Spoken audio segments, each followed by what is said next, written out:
Merci beaucoup, bonsoir à tous, ravi d'être ici, ravi d'être à Toulouse.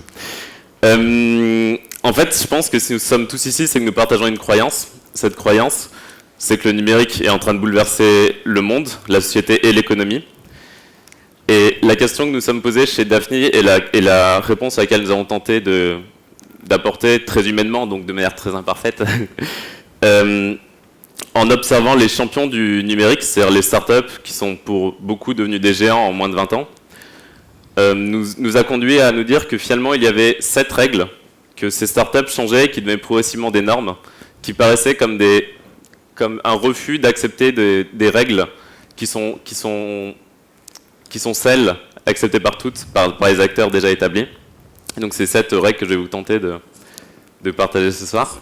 Et avant, peut-être, ce qui me paraît intéressant, c'est toujours, pour comprendre les nouvelles règles, les nouveaux comportements des acteurs, c'est de regarder quelles ont été les 4 principales évolutions du milieu dans lesquels ces acteurs évoluent et dans lesquels nous évoluons tous. Le premier grand changement de milieu, c'est l'explosion des capteurs numériques. En fait, il y a 2 façons de voir ça. La première façon de le voir, c'est de dire un capteur, à quoi ça sert? Ça sert à mesurer. Donc finalement, il y a une révolution de la mesure, et ce qui peut être mesuré peut être géré. Donc on peut dire qu'une révolution du capteur, c'est une révolution du management. C'est une vraie façon de le voir, et c'est vraiment important. Il y a une autre façon de voir aussi l'explosion des capteurs, c'est-à-dire finalement à quoi sert un capteur? Un capteur sert à finalement ajouter une couche virtuelle à un monde, donc d'enrichir une dimension, et donc d'enrichir notre monde de manière invisible. Donc le premier grand changement, c'est l'explosion des capteurs. Et ces capteurs, finalement, on en a tous beaucoup dans notre poche. Finalement, dans votre poche, ou dans ma main, vous avez quoi? Vous avez un accéléromètre, vous avez un récepteur GPS, vous avez un capteur de proximité, un capteur de luminosité. Vous avez énormément de capteurs qui va permettre justement de créer cette dimension invisible.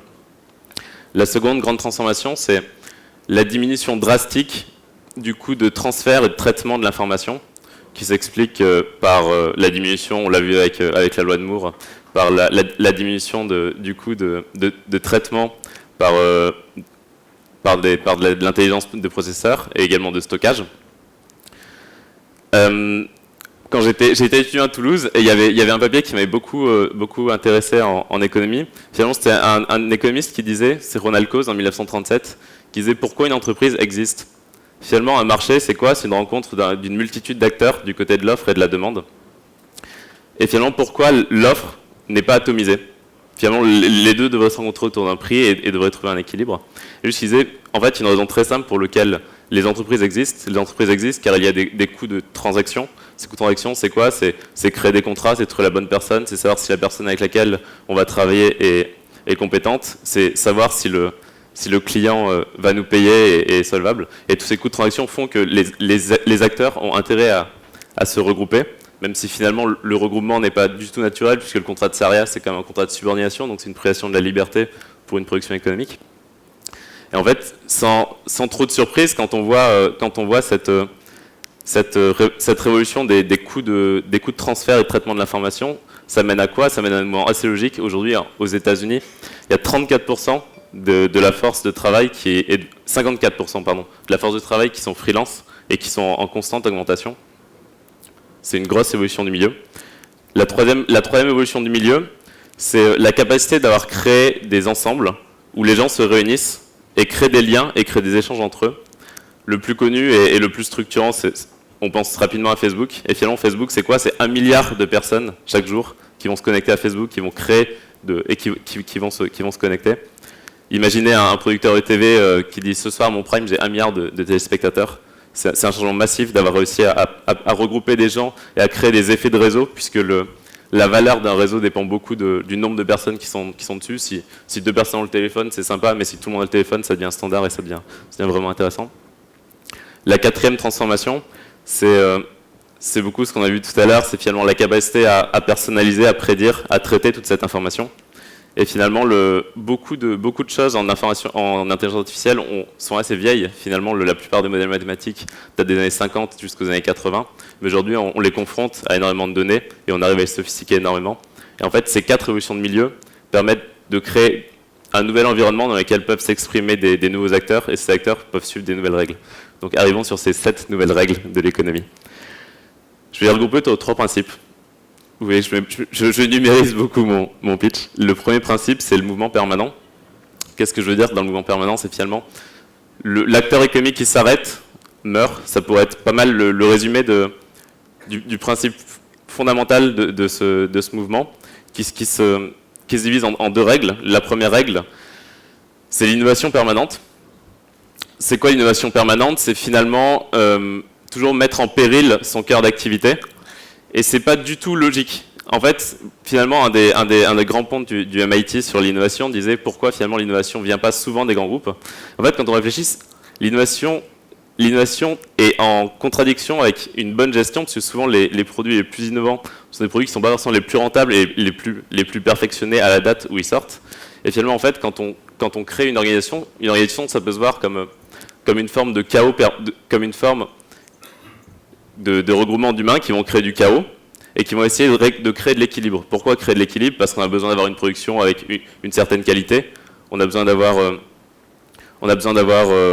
une prévisibilité de cette production, donc concrètement il faut mettre en place des processus, il faut faire en sorte d'être sûr de s'assurer de cette qualité, mais plus on crée de cosmos, plus on crée d'équilibre, plus on crée de champs pour s'assurer que ce chaos se limite, plus finalement on arrive à une similitude de ce qu'on arrive, et finalement on freine, et au final, si les évolutions des attentes arrivent, ou si la compétition change, bah, finalement on a créé beaucoup de freins sur des choses qui peuvent aller beaucoup plus vite. Donc la question c'est, quand on est petit, c'est sûr qu'on a beaucoup de chaos et on va très vite. Quand on est grand, c'est beaucoup plus dur de gérer le chaos, et donc comment on réintroduit du chaos?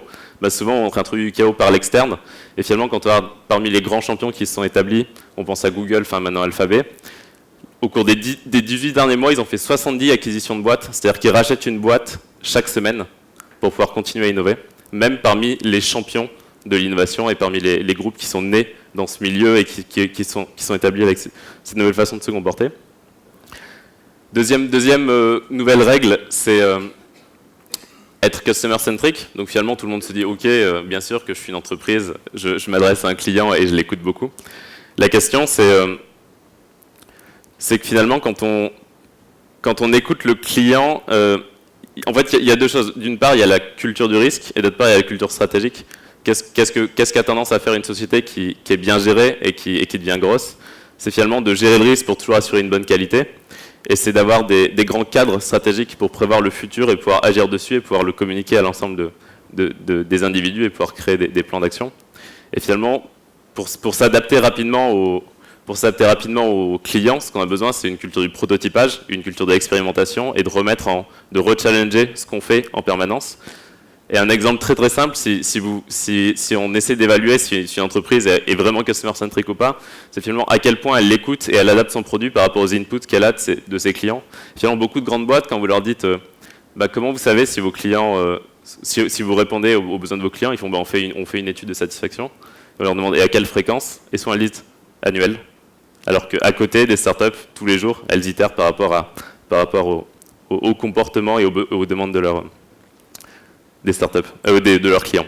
Donc ça, c'est le premier grand principe. Ce principe, c'est le mouvement permanent. Le second principe, c'est l'ouverture et l'horizontalisation.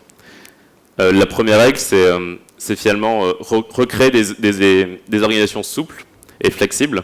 Jeff Bezos, le CEO d'Amazon, a une règle, il dit... Finalement, je ne fais jamais une réunion où 2 pizzas ne pourraient pas nourrir toutes les personnes présentes à cette réunion. Donc, globalement, il dit, finalement, aux États-Unis, on peut dire que 2 pizzas qui ne sont pas exactement nos pizzas peuvent nourrir une dizaine de personnes. Il dit, au-dessus, finalement, on est en train juste de faire perdre du temps à beaucoup de personnes. Et en fait, ça, c'est assez révélateur d'une façon d'organiser son organisation qui est d'avoir des petites équipes qui travaillent sous forme de projets, avec des compétences plurielles, et qui permettent justement d'avancer très très vite, et qui savent ce qu'ils ont besoin de faire, car la mission, la croisade de la société est très claire. Google, c'est Don't Be Evil, Airbnb, c'est Belong Anywhere. Et finalement, cet ADN, ces valeurs et cette mission, elles sont connues de tous, et les salariés sont incités à vraiment prendre des décisions, et ont une latitude bien plus importante. Le second point, c'est une économie de plateforme. Qu'est-ce que c'est une économie de plateforme? Finalement, là, on a vu un peu un refactoring interne, comment on fait pour créer des organisations plus souples. La plateforme, ça va être externe, et finalement, elle va se construire autour d'une double alliance. La première alliance, c'est l'alliance auprès de la multitude, c'est-à-dire l'ensemble des utilisateurs. Finalement, qu'est-ce qu'on fait quand on est sur Google? On les alimente en permanence grâce aux capteurs qui sont dans nos poches, notamment, ou grâce au fait qu'on clique sur une page et qu'on y passe du temps, donc que cette page est censée être intéressante. Ben, en fait, on les nourrit d'énormément de valeurs qui leur permettent de déduire des choses sur le monde et sur nous-mêmes. Ça, c'est l'alliance avec la multitude. Et la seconde alliance, finalement, en fait, on voit que ces acteurs s'intègrent toujours en aval. Il y a très peu d'acteurs numériques qui ne vont pas avoir le lien direct avec le consommateur parce que ça vous permet justement de capter une donnée qui est hyper importante. Et la seconde alliance, finalement, c'est avec des sous-traitants. Finalement, on est passé d'une logique où votre partenaire économique, c'est un sous-traitant, il fait une partie de votre production, à une logique où c'est un sous-traitant. Finalement, ce que vous lui offrez, et souvent c'est freelance, c'est 54% aux États-Unis, et grâce à des coûts de transfert qui sont beaucoup plus faibles, c'est la capacité à toucher, c'est 1 milliard 10 millions de personnes qui se connectent chaque jour sur Facebook, et de leur dire, ben, faites des produits, moi je prends une petite transaction, et je fais justement une alliance avec tous les sous-traitants qui vont pouvoir créer de la valeur au-dessus de moi, et finalement au fur et à mesure, cette innovation, elle vient aussi beaucoup de l'extérieur et pas seulement de l'intérieur. Donc ça, c'est l'ouverture, on crée une double alliance, et l'horizontalisation des organisations pour être agile et aller beaucoup plus vite. Et le troisième principe, c'est partir à la conquête du monde, et partir à la conquête du monde très très vite. La première règle de cette conquête du monde, qui est la 5e règle, c'est la scalabilité. Finalement, les startups ont tendance à bouder les fonds de commerce. Pourquoi? Parce qu'il y a beaucoup de coûts fixes. Finalement, les coûts variables continuent à être assez importants, et finalement, ils leur préfèrent du e-commerce. Comme ça, on peut avoir plus d'offres à proposer, on peut avoir une longue traîne. Et finalement, nos coûts principaux sera du stockage, la logistique, du service client. Et plus le temps passe, plus les startups se disent « Ok, est-ce que je ne peux pas encore être plus scalable qu'un e-commerce ?» Et on va commencer à faire des marketplaces. C'est quoi une marketplace? Finalement, c'est une plateforme où les sous-traitants sont des e-commerçants et j'ai encore moins de coûts variables à proposer, et je fais une alliance avec les utilisateurs. Ça, c'est la recherche de la scalabilité. La règle numéro 6, c'est la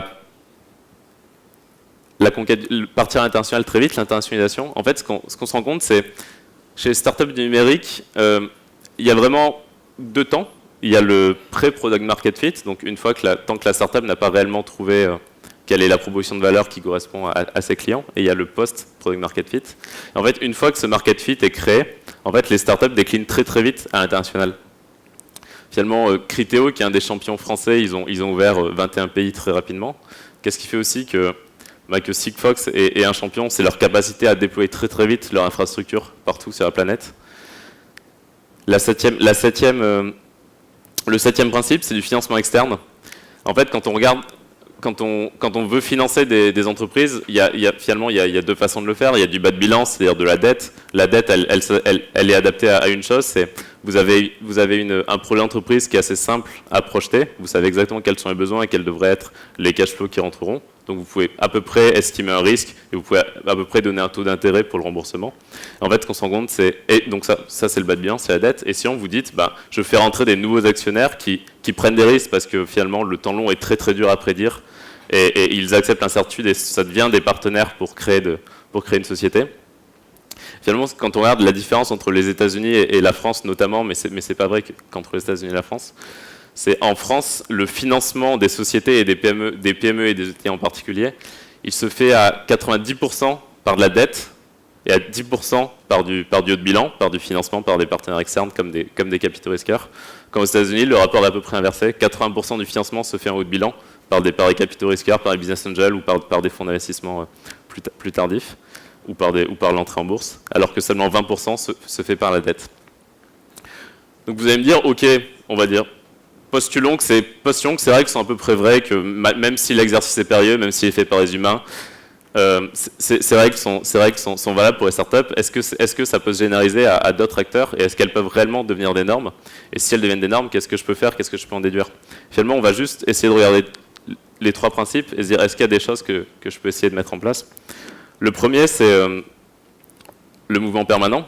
Donc le mouvement permanent, on se dit, est-ce que je peux créer des boucles de rétroaction? Donc est-ce que je peux essayer de faire évoluer, est-ce que je peux essayer de comprendre les besoins ou les comportements des utilisateurs et faire évoluer mon produit avec une fréquence plus grande? Donc ça, c'est une piste de travail directe. Le second principe, qui était l'ouverture et l'horizontalisation une des hypothèses que vous pouvez regarder, c'est est-ce que mes salariés connaissent la mission de l'entreprise et se sentent suffisamment autonomes pour agir et pour créer et pour réintroduire du chaos au sein de l'organisation. Et finalement, il y a une façon assez simple. Moi, il y a un proxy que j'aime bien pour savoir ça, c'est est-ce qu'un salarié qui est plutôt en bas de la hiérarchie pourrait se sentir libre de prendre la parole au nom de l'entreprise et savoir quoi dire. Et ça, finalement prendre la parole au nom de l'entreprise, c'est un truc qui est vachement engageant et qui est vachement compliqué, mais qui est assez révélateur de la capacité qu'a une entreprise à faire confiance et à donner de l'autonomie à ses salariés. Et le troisième principe, c'est finalement partir à la conquête du monde.